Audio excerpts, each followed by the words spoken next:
শুধু ইউটিউবের মাধ্যমে স্বাস্থ্য বিষয়ক জ্ঞান বাড়ানোর আমাদের যেই প্রচেষ্টা, এইটির অংশ হিসেবে আমরা মনে করি যে শরীরের বিভিন্ন অংশের সাথে পরিচয় করিয়ে দিব। আজকের আমাদের বিষয় ব্রেন, বাংলায় যেটিকে বলে মগজ। আসুন আমরা জেনে নিই এই খুলির মধ্যে যে ব্রেন, যেটি নিয়ে এত কথা, যেটি এত ইনফরমেশন প্রসেস করছে, বেসিক ধারণাটি আমরা নিয়ে নিই। চলুন আমরা জেনে নিই ছবিতে ব্রেন কেমন দেখতে। জেনারেলি এরকম উঁচু নিচু, খুব সফট একটি জিনিস। 99% বেসিক্যালি চর্বি, হ্যাঁ, পানিও আছে, চর্বি। দেখুন এটি বিভিন্ন এলাকা বিভিন্ন ভাবে কন্ট্রোল করে। যেমন ধরুন ভিজুয়াল কর্টেক্স, চোখে দেখা কন্ট্রোল করে এই জায়গাটি। সোমাটিক সেন্সরি, বডির বিভিন্ন সেন্স আসছে এই জায়গাটাতে। এক এক জায়গায় উঁচু জায়গাগুলোকে আমরা বলি জাইরাইস, নিচু জায়গা বলি সালকাস। উঁচু নিচু, উঁচু নিচু।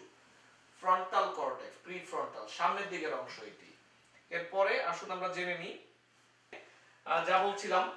দেখুন এইটি মাঝখান বরাবর যদি কাটি আমরা ব্রেইনটা দেখতে এরকম, খুব ইন্টারেস্টিং। উপরে খুলি, কর্টেক্স, মেডালা। এইটার মধ্যে বিভিন্ন রকমের নোড রয়েছে, কন্ট্রোল সেন্টার গুলো রয়েছে। আমরা যদি বলি পেন্টাগন ইজ হিয়ার, সো বিভিন্ন হরমোন, নিউরোট্রান্সমিটার বিভিন্ন এগুলোতে স্টোরেজ থাকে। আর এখানে কন্ট্রোল রুম, এখান থেকে কন্ট্রোল রুম থেকে বের হয়। এখন এইটি দেখুন, এইটি হলো নাকের ঠিক এই অংশ, এখানে এটি ঠিক 1 ইঞ্চি পেছনে রয়েছে ব্রেন। এইটি হচ্ছে সেরিবেলাম, পিছন দিকে এই জায়গাতে ছোট্ট একটি ফুলের মতো। এইটি আমাদের ব্যালেন্স কন্ট্রোল করতেছে। এবং আমাদের যে স্পাইনাল কর্ড বা মেরুদণ্ড, এখানে এটার ভিতর দিয়ে নার্ভ এখানে পার হচ্ছে। সো বেসিক্যালি এখান থেকে পুরো কন্ট্রোল হচ্ছে, স্টোরেজ জমা থাকতেছে অনেকটা কম্পিউটারের মতো। এইটি সেন্টার হলো কন্ট্রোল রুম, এখান দিয়ে বের হয়ে আসতেছে, আবার এখান দিয়েও বের হচ্ছে, বিভিন্ন নার্ভ বের হচ্ছে। এখন এখানে ব্রেইনের দেখুন 4টি লোব রয়েছে। ফ্রন্টাল লোব সামনের অংশ, এই জায়গাটুকু। প্যারাইটাল লোব এখানে, টেম্পোরাল লোব এই জায়গাতে দুই পাশে, অক্সিপিটাল পেছনে, আর এখানে সেরিবেলাম যেটা কন্ট্রোল রুমের আপনার ব্যালেন্স কন্ট্রোল করে। এটিও তাই, এটি কাটার পরে ঠিক একই জিনিস, ব্রেনের বিভিন্ন অংশ, কর্পাস ক্যালোসাম, এটি কভারের মতো, এর নিচে সেন্টার গুলো রয়েছে।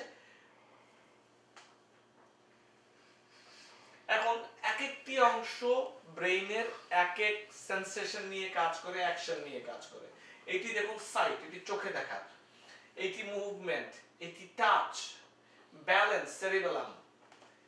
হিয়ারিং, কান, মেমোরি এন্ড লার্নিং এখানে, স্মেল এখানে, এখানে স্পিচ আরেকটু পেছনে, জেনারেলি বাঁ দিকে থাকে, যারা ডাউয়া তাদের বাঁ দিকে থাকে।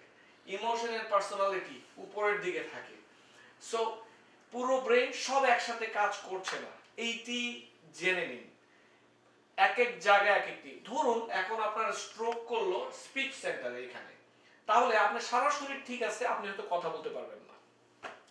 ঠিক সেম থিং মুভমেন্টের এখানে করলো, আপনি নড়তে পারবেন না, সব ঠিক আছে, আপনি নড়তে পারবেন না।